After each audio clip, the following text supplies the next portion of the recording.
As a student studying in New Zealand, can you take up self-employment? Let us find out. Kia ora whanau, it's your girl, the Sassy engineer. Today I'll be looking at frequently asked questions around studying in New Zealand. For instance, your conditions may have changed, your courses changed, you failed an exam. Has there been any change to your sponsor? What happens if your sponsor or financial guarantor has changed? You want to stay back for your graduation after you study? You want to work? How long can you work?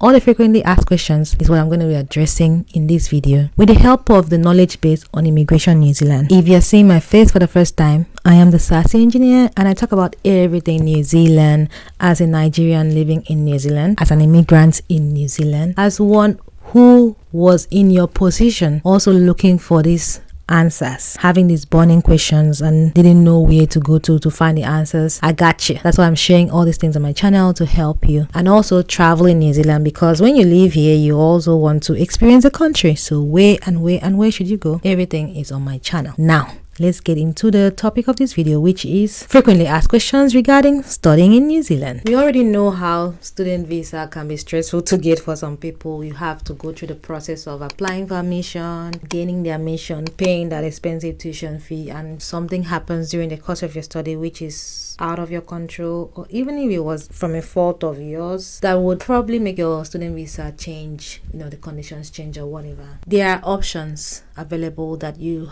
can take to alleviate whatever situation that is. So the very first question on this page is, can I change my course and education provider? This is very important because some people, they apply to a school and they realize it's not exactly how I liked it, or maybe they went into a course and it's not giving what it's supposed to give. So can I change my course and education provider? Your student visa states what you are coming to study for. If something changes, it means that your student visa conditions have also changed, and you know that the program of study is written on your student visa as a condition of your student visa. You are coming here to do bachelor's in law, master's in construction, PhD in business. There are a couple of options for changing your course or education provider, and Immigration New Zealand website has these options. On this page there are two options. The first one is apply for a new student visa. So if your current course expires soon, because sometimes some program lose their accreditation or the school just gets tired of sponsoring that department. For instance, Massey University just shut down their faculty of engineering, like shut it down completely. So students were left in a limbo, lecturers lost their jobs, so many things. The reason was, they don't have enough money to maintain that. So if they're in that situation, they said you have one option is to apply for a new student visa. If your current course expires soon, you must provide evidence that you meet the criteria for the new visa. You would not typically want to go that route because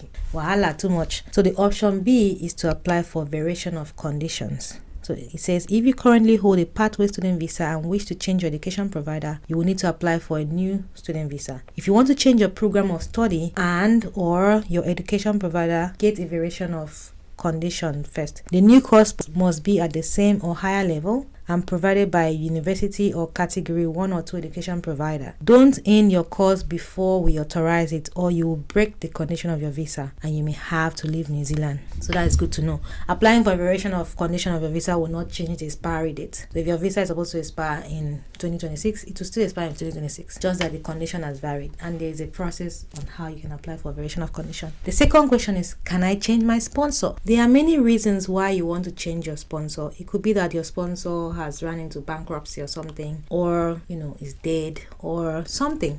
So before you apply for sponsorship, it is good to find out if you can change your sponsor. Let us find out. There are actually two options here again if you want to change your sponsor. Option A says that you can't change your sponsor. Sponsorship is a contract that your sponsor cannot withdraw from. If your sponsor does try to withdraw, they may cancel your visa. If your sponsor withdraws before you arrive in New Zealand, they may refuse your entry. So be very careful who you make your sponsor. because it could be a case of egungun. Be careful, now express you they go. Option 2 is to apply for a new visa. Your sponsor is responsible for you until you leave the country or get a new visa and a new sponsor. So in summary, you cannot change your sponsor. In a situation where you have to change your sponsor, you will need to apply for a new visa, and there are ways around this thing. The next question is, can I do unpaid work while studying in New Zealand? On a student visa, it says that you can do volunteer work provided you receive no gain, no reward. So volunteering in New Zealand is allowed. To be a volunteer, you must not expect or receive any gain or reward. What is gain or reward? Let's find out. Gain or reward is any payment or benefit that can be valued in terms of money. Example, accommodation, goods such as food or clothing, services such as transport, training. What if I just want to dash somebody clothes because they help me do stuff? I guess if it's a one-off, I don't know. Anyway, it must not be a reward for the volunteer work. It can just be out of my own free will. Do they count free will as volunteer? If your intention is to receive gain or reward, you are not considered to be a volunteer and should consider applying for a work visa. Anyway, if you are doing this volunteer work and you get this gain or reward and it's not more than 20 hours a week for people who have to work 20 hours a week, I think you're fine.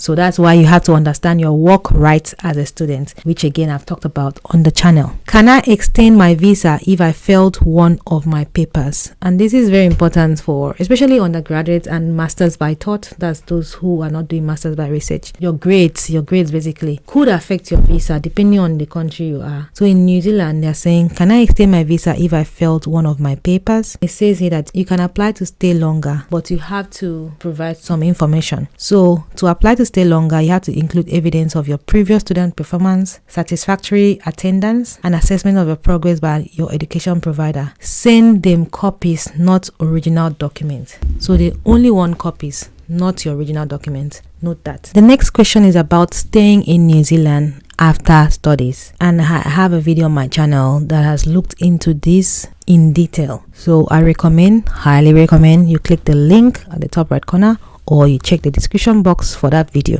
But let's look at what Immigration New Zealand has to say. Can I stay in New Zealand after my studies? It says you will need to apply to stay longer and you have visa options. So if you want to stay after your studies, you have to explore the visas that let you to visit, work, study, live, or invest in New Zealand. You must apply for a new visa before your current one expires. So basically it's saying, yep, you can stay after studies, but you need to apply for the relevant visa. You cannot be on your student visa is about to expire. You must have applied for another visa before your current visa expires. So types of visa are on my channel. Go and check it out. Another question is, can I undertake 2 courses at the same time if one course is by correspondence?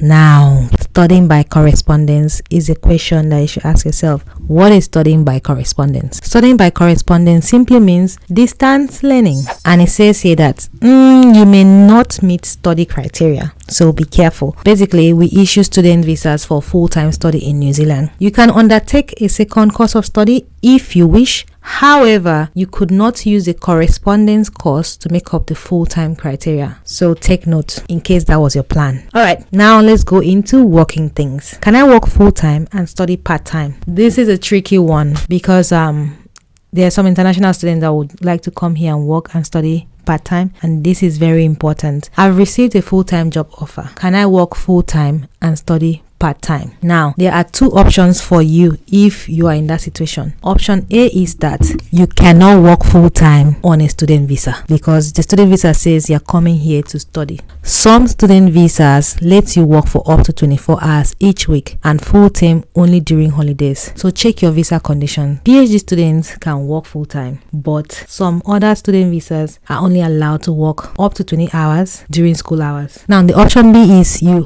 can apply for a work visa with variation of conditions to study part-time. So if you get a job, a full-time job, but you still want to study part-time, this option will apply to you. Variation of condition on a work visa lets you enroll in distance or corresponding learning part-time. So again, look up variation of conditions. I know you're thinking, When is she going to talk about self-employment? That is what I want to know. That's what I came here to see. That's what I came here to learn. Be patient.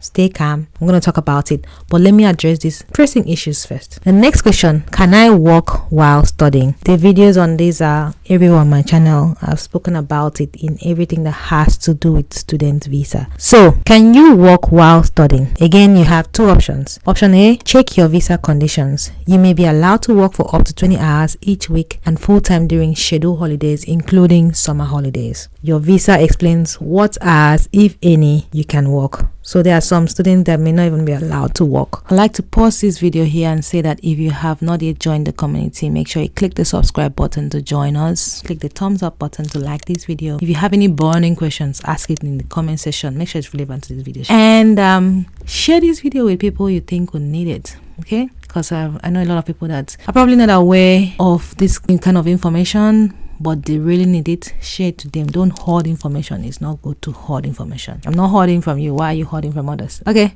let's continue. Option B: apply for a variation of condition. If your current student visa doesn't allow for paid work during your stay, you can apply for a variation of conditions. You may have to provide evidence that you meet the criteria to be granted work rights. Applying for variation of conditions to your current visa will not change your expiry date. Take note. So, for instance, there are some people who come here to study and want to go back for whatever reason. Like I know someone that one of their parents died and they wanted to go back for the funeral and just take time off study because, mental health and all that. Or you're moving back for something. Just, you want to go back and stay because, it's not easy. So the question is, how long can I travel or be away overseas? Because remember, your student visa says that you're here to study. Student visa usually lets you leave and re-enter New Zealand multiple times during your studies. Check your visa conditions to see how long you can travel and be away overseas. Now I have to say here that if you are doing a PhD, you know that you qualify for domestic student fees. However, it is a condition to be eligible and remain eligible. And one of the conditions is that you must not be outside New Zealand for more than 3 months. If you go more than 3 months, there is a high chance, not even there's a high chance, if you go more than 3 months,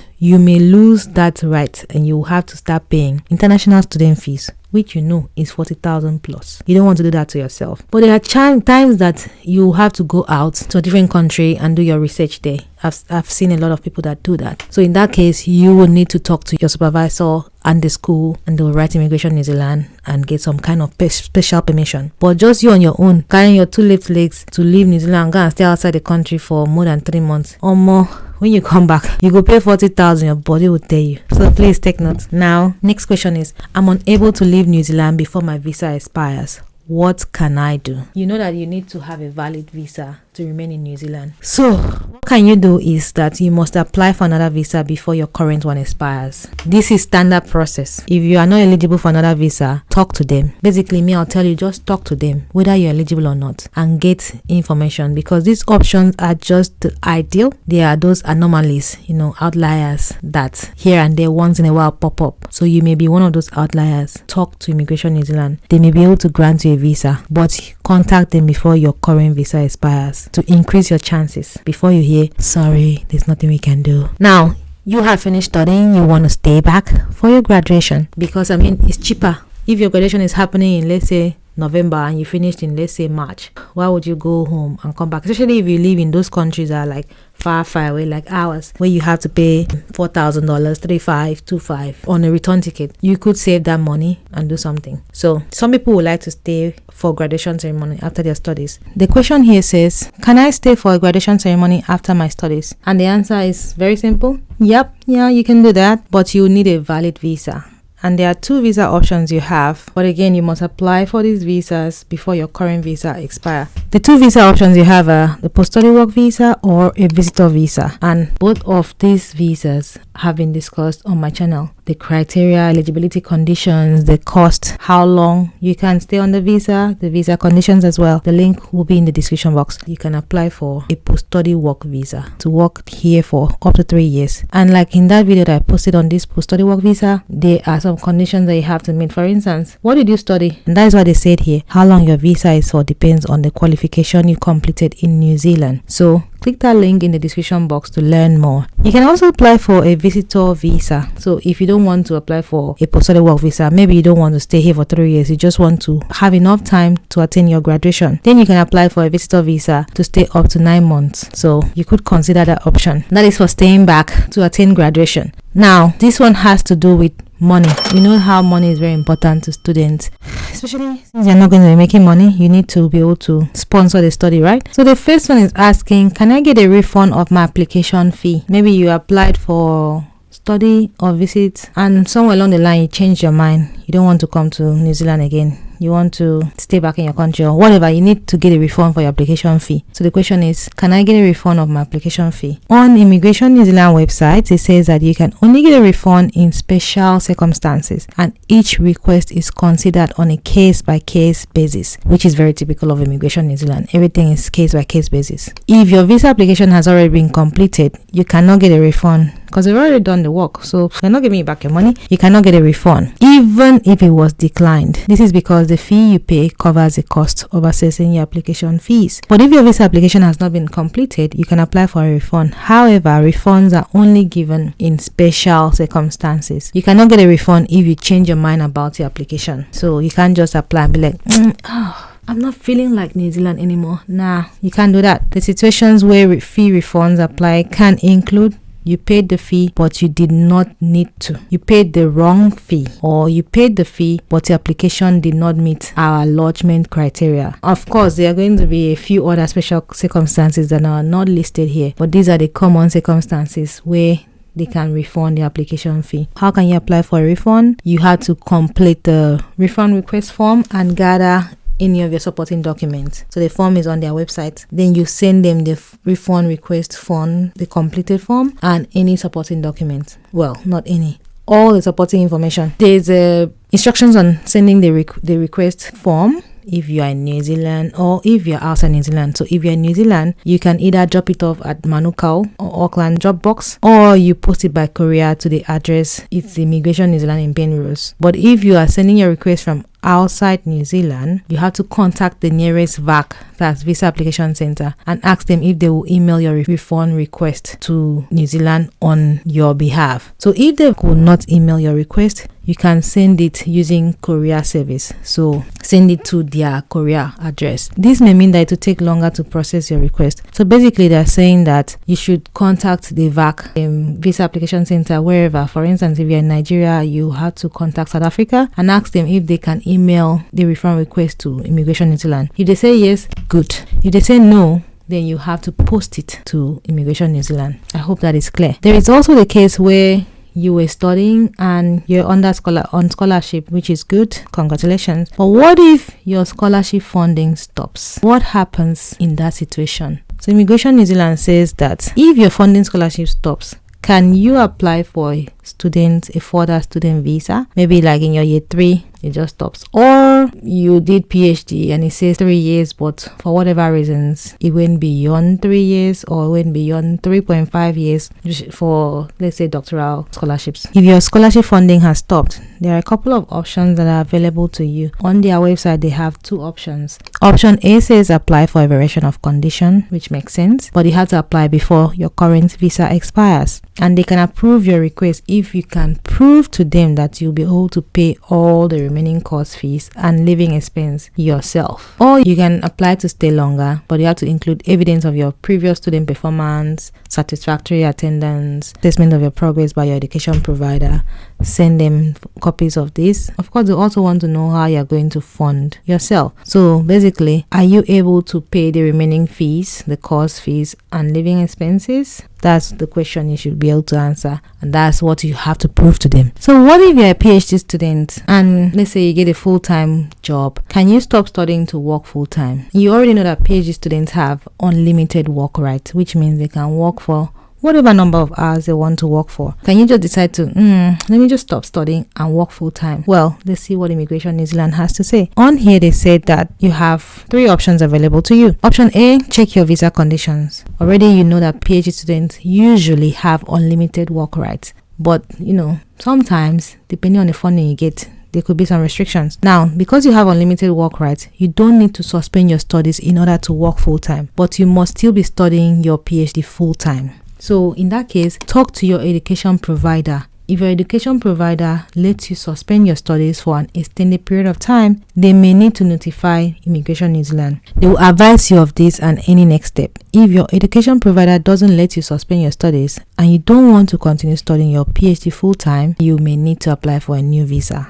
which makes sense. And the options you have are, because you're going to be working, work visas, but you know there are different types of work visas, so the relevant one to you. You could also apply to stay longer. So if you've completed your PhD thesis and you've submitted it for examination, you can apply for post-study work visa, which is good. Remember in that video I said that previously it used to be that you have to have had your confirmation that by you finish PhD, they can now call you doctor before you can apply for post-study work visa. Now they've switched it up. They say that once you submitted your thesis for examination, you can apply for a post-study work visa, which will allow you to work full-time. If you don't want to continue studying your PhD but you want to remain in New Zealand, you must apply for a new visa. Now let's go on to the highlight of this video. The main topic of this video is really about self-employment. Can you as an international student be self-employed? And this applies to people who, they are into business, they just know how to make business out of anything. There are people that are like that, very talented. So you come to New Zealand, you're like, business opportunities here and there. Can I be self-employed? Because I've been asked this question before by some people who were self-employed back home or are into business, and they've come to New Zealand, they've seen a business opportunity they can do while they're studying. Let's see what Immigration New Zealand has to say, because they always have something to say. Working on a student visa, there are so many things that you can do. So if PhD students have unlimited work rights, the rest of the students can work for up to 20 hours a week and full-time during scheduled holidays. There are different types of students that can work. Not every student are allowed to work. It goes on you to say the answer to that question, which is no. No, N-O, no. As an international student, you're not allowed to be self-employed. You must work for an employer and have an employment agreement. You cannot provide commercial sexual services, which is also a form of self-employment if you ask me. This means that you cannot work as a prostitute, operate in New Zealand prostitution business, which means you cannot be a pimp, and you cannot invest in prostitution business. All you investors, note that. In simple terms, you cannot be self-employed in New Zealand. In summary, international students with a student visa in New Zealand cannot be self-employed. You cannot work as an independent contractor. You cannot run your own business. You must work for an employer and have an employment agreement. Shikina, I hope this helps answer some of your questions. These are some of the frequently asked questions that Immigration New Zealand has put together on their website, answering those questions. There are also those available for visit and also for work visa. Today we're looking at studying in New Zealand. So I hope you found this helpful. Don't forget to like this video, share with your friends. If you have any question from this question, a follow-up question, feel free to ask that in the comment section and I'll do well to reply. Thanks for watching. It's your girl, the Sassy Engineer. Toodles. Toodles, toodles, toodles, toodles.